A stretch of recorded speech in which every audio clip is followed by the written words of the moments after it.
suo spirito.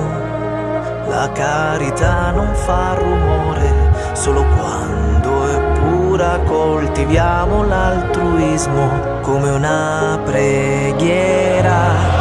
Con tutto il cuore, con tutta la mente. Meu nome é Gabriel Coleto Graza, eu tenho 20 anos, pertenço aqui à paróquia do Bonfim e curso Engenharia Elétrica na UFSM. Então, falando um pouco, eu nasci numa família católica, né? Fui batizado, tudo, sempre participei das missas que tinha lá todo domingo ia na missa, mas eu sentia dentro de mim, conforme eu fui crescendo, né? Até os 6 anos a gente é uns macacos, só faz o que os pais mandam. Mas a partir dos, sei lá, uns 6, 7 anos, por aí, eu comecei a ter uma busca muito forte pela verdade, sabe? Eu queria realmente entender o que estava acontecendo, as coisas, como que aconteciam as coisas.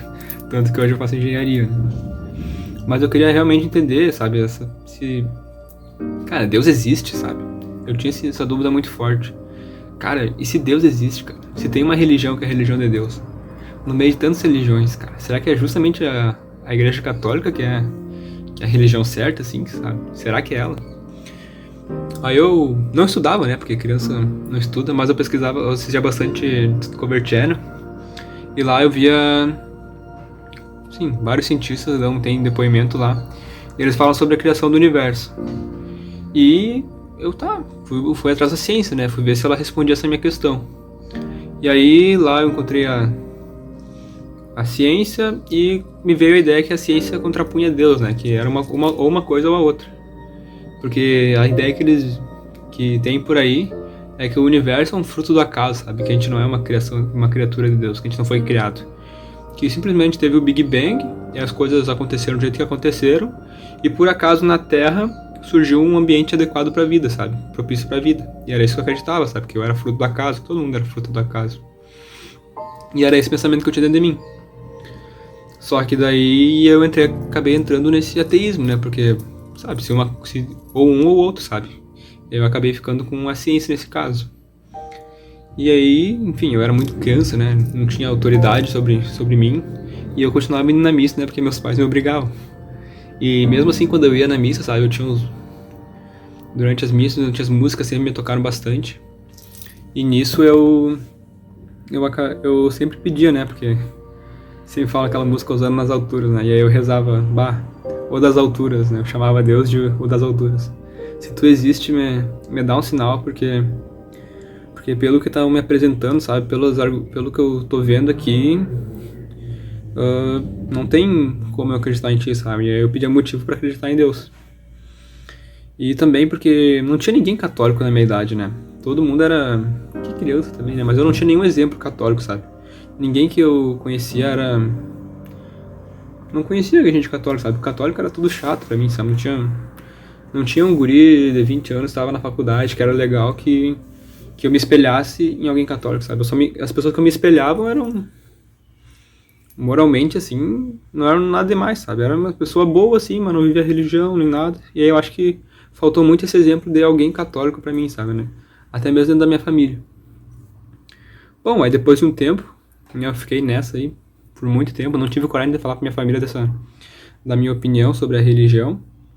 E aí eu acabei entrando no Jumas, né? Por força da minha família. Graças a Deus os pais ainda educam os filhos. E aí meus pais me botaram num grupo de jovens, né? No Jumas, a Juventude Masculina de Xanxta.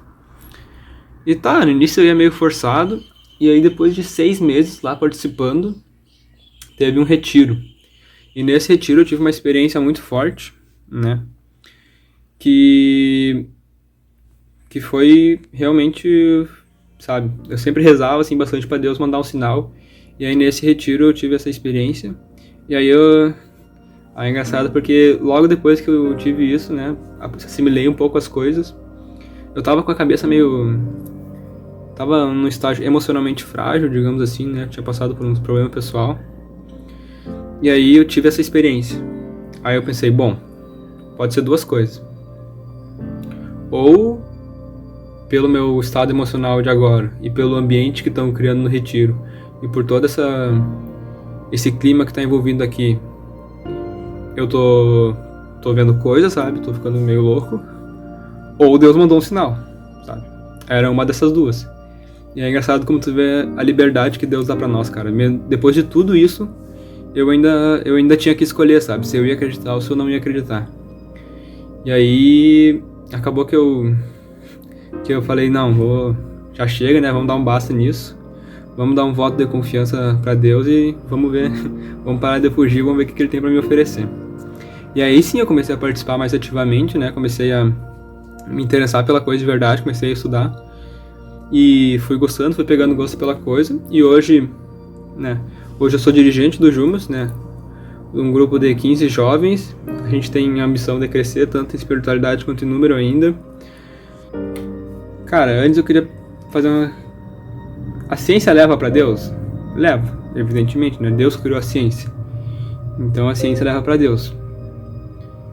Só que hoje em dia a quantidade de informação que tu tem, sabe? É muita informação. Então, e Deus se mostra nessas informações, sabe? Deus existe, vai por mim. Hoje eu posso dizer, eu já fiz essa pergunta 1 milhão de vezes.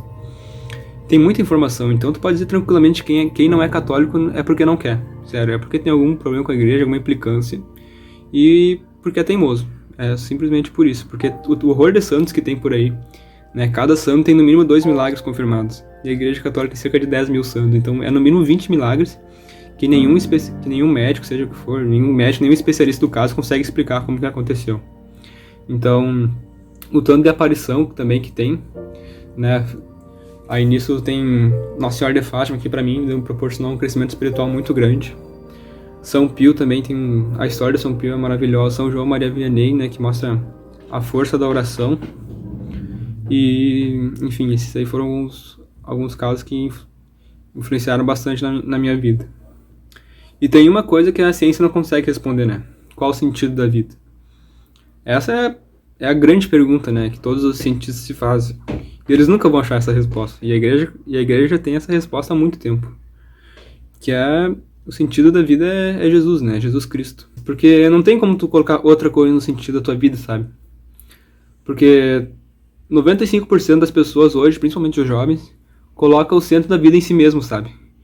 E aí eles buscam satisfazer a si mesmos pra ser feliz, né? Porque todo mundo quer ser feliz. Só que ninguém sabe como, cara. Isso tu vai para pensar, isso é uma coisa muito triste. Porque olha só, a pessoa quer ser feliz, né? E como é que elas fazem? Elas buscam prazeres. Só que acontece? O prazer, ele é um estado do corpo. E a felicidade é um estado da alma. Então tu nunca vai conseguir satisfazer um com o outro, sabe? O prazer, ele é só um momento, sabe? Sei lá, tu poder almoçar com a tua família, sabe? Isso é um prazer. E só que almoçar com a tua família também pode ser um estado de felicidade, sabe? Porque é uma coisa que nunca vai te deixar triste. Que elas não conseguem entender essa diferença entre prazer e felicidade e acabam se afogando de tanto prazer, sabe? E aí tu fala, bah, Gabriel, mas é bom, sabe? Me faz bem. Cara, pergunta pra um drogado se crack é bom, sabe? Ele vai dizer que é maravilhoso. Ele vai dizer que é a melhor coisa do mundo. Então tu acaba percebendo como que essas pessoas estão afogadas, sabe? Estão no fundo do poço mesmo. E acabam se afogando nessas coisas e é muito difícil de sair mesmo. E tudo isso pra tentar ser feliz, sabe? É uma coisa que...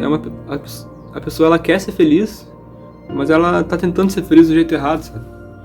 E tu para pensar, cara, a maioria dos casos assim, é assim. As pessoas se colocam como sentido da própria vida, sabe?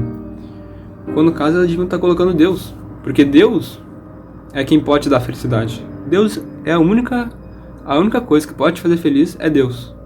Deus, entre aspas, tem o poder de te deixar feliz ou não. As outras coisas não. Esse poder é exclusivamente dele, sabe? Então não tem como tu ser feliz fazendo outra coisa, sabe? Claro, dependendo do caso, não é pré-requisito pra tu ser feliz tu acreditar a Deus e seguir Ele fortemente. Mas a felicidade vem de Deus. Tu acreditando nisso ou não. Então, Deus é o único sentido da nossa vida, sabe? E é muito triste tu ver hoje em dia as pessoas que elas tentam ser felizes, mas elas não sabem como, sabe? Por quê? Justamente porque elas não acreditam em Deus. Elas ficam colocando o sentido da vida delas como sendo, sei lá, qualquer outra coisa, sabe? Seja os prazeres da vida, a profissão. Tem gente que acaba assim top trabalhando porque quer ser feliz, sabe? Porque acha que quando conseguir tal emprego vai ser feliz, mas não vai ser feliz com aquele emprego. Depois de 6 meses, aquilo vai virar corriqueiro e não vai mais ser... E ela vai perceber que o que ela fez a vida dela foi em vão. Não em vão, mas... que não é o que ela queria. Entendeu? Então, isso acontece muito hoje em dia. E depois que tu percebe tudo isso, sabe? Tu percebe que o único sentido da vida que faz sentido é Deus. Porque a única coisa que vai te fazer feliz de verdade é Deus, né? E depois tu percebe que Ele tem um plano pra tua vida, que Ele tem um projeto de vida lindo, grandioso pra ti, um projeto de liberdade, onde tu vai ser livre de todas as coisas. Ninguém vai te perder, ninguém vai te prender, tu não vai ter vícios, tu não vai ter nada. Tu vai se tornar uma pessoa livre, e livre pra amar Deus. E se tu é livre pra amar Deus, cara, tu vai ser feliz, sério. Porque não tem nada te pedindo, sabe? Não tem nada te segurando aqui. Não vai ter nada te pedindo pra tu ser feliz.